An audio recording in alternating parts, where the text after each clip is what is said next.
Bonjour à tous.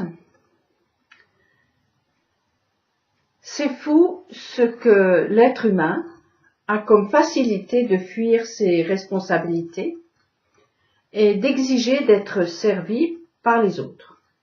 Et si le service n'est pas conforme à l'attendu, c'est de la faute de l'autre. On retrouve là la vieille ficelle du commencement.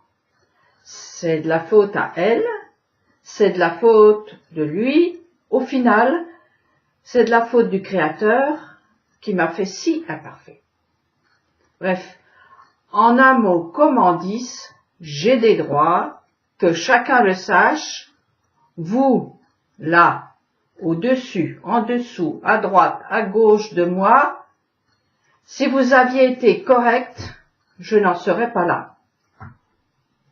Vous croyez que j'exagère? Ouvrez vos yeux et vos oreilles. Ceci étant entendu, j'en reviens au commencement.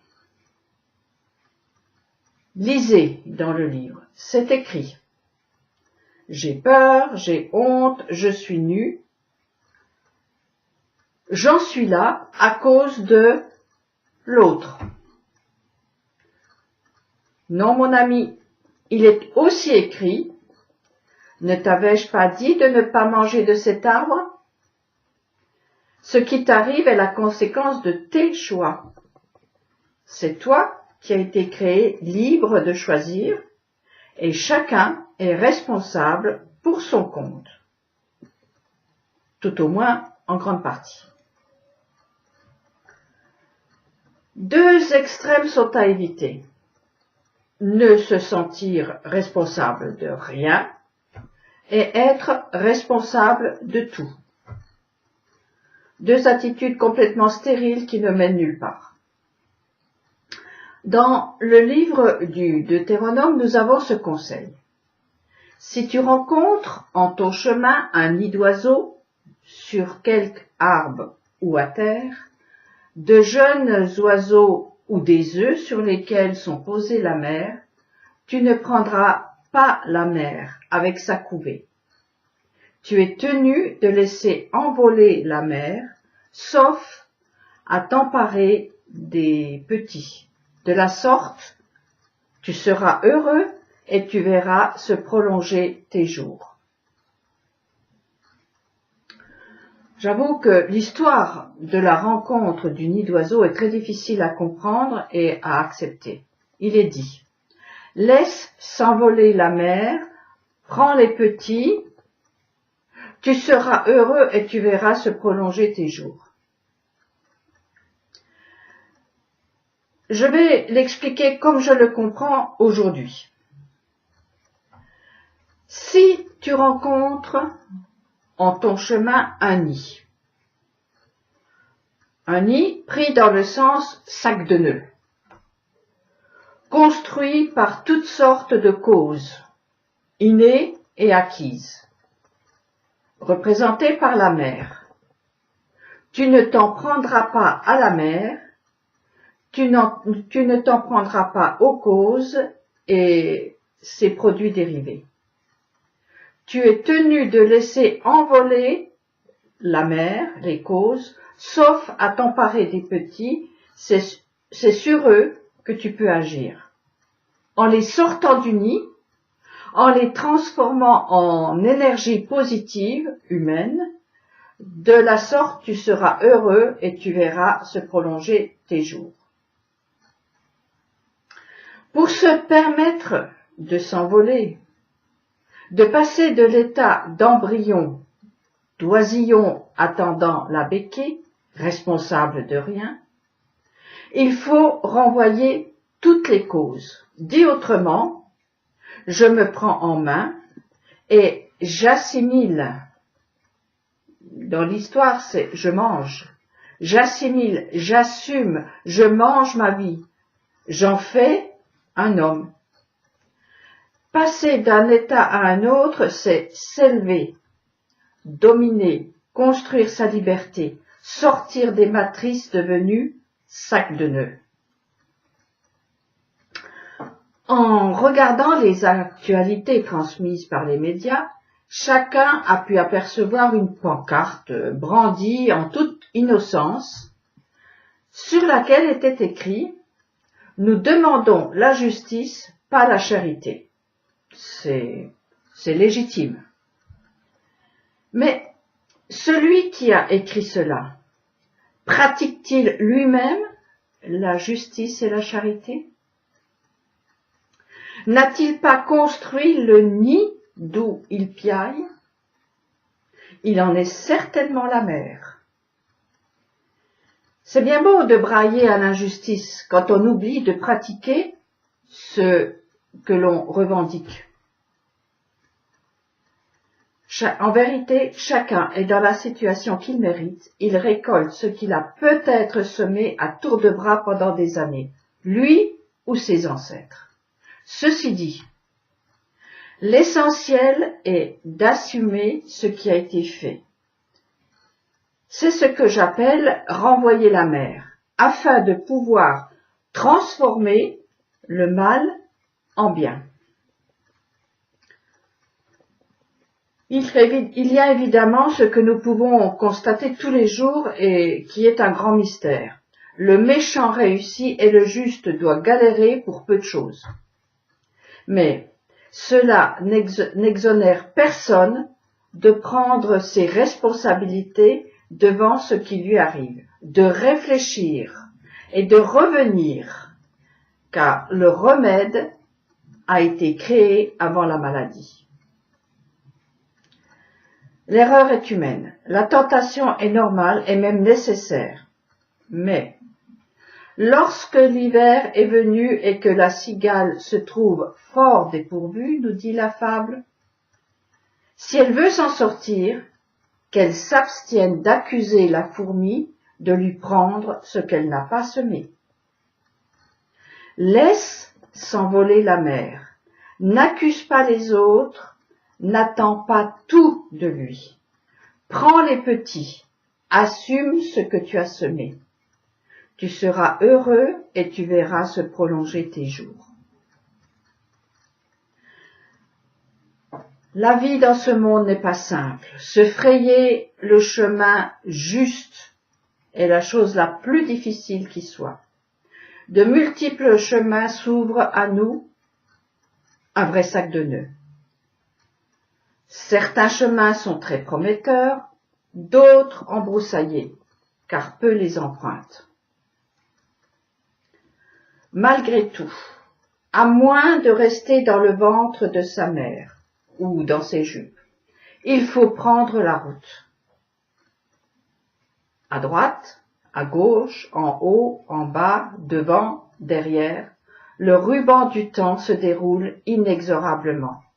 L'homme est fait pour se tenir sur ses deux jambes et voler de ses propres ailes.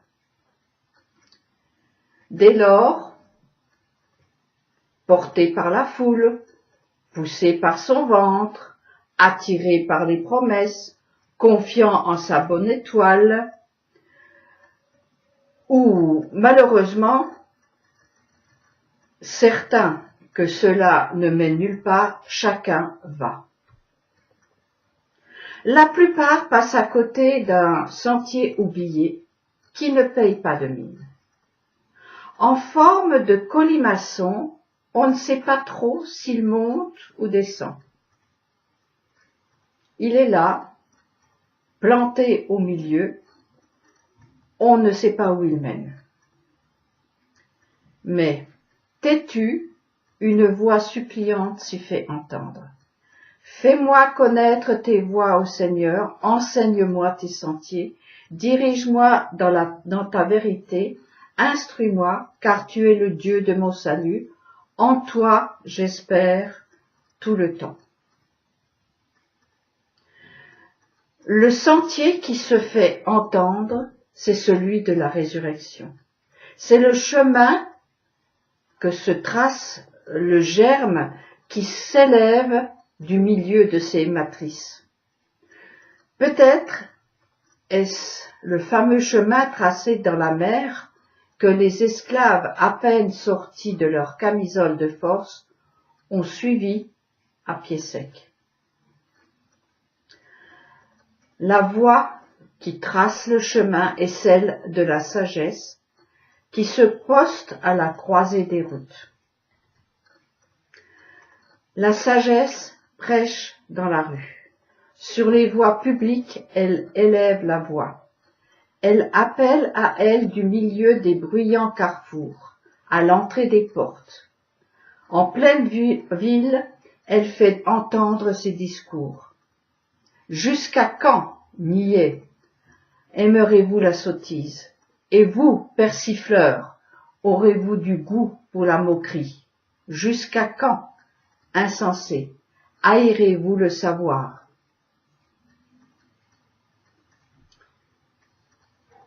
Cette voix, qui se fait entendre du milieu du jardin, dit en substance: attention, tu t'es trompé, reviens, tu fais fausse route.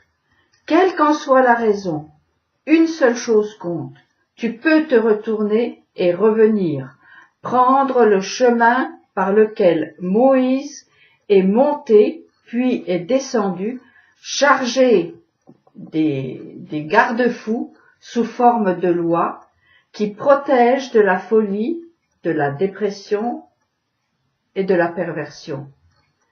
Ce sont les deux compagnes du chaos. Ce chemin, ce sentier du milieu est très difficile à prendre, car comme je l'ai dit, on ne sait pas trop s'il monte ou s'il descend. En fait, quelque chose doit mourir pour que quelque chose naisse. L'oisillon, tout mignon, doux mais braillard, doit mourir pour être transformé en énergie humaine, devenir homme. La mère doit être renvoyée, elle qui a tout donné. On est seul sur ce chemin, me direz-vous. Non, c'est faux. Dans la Bible, David partage son optimisme et son assurance.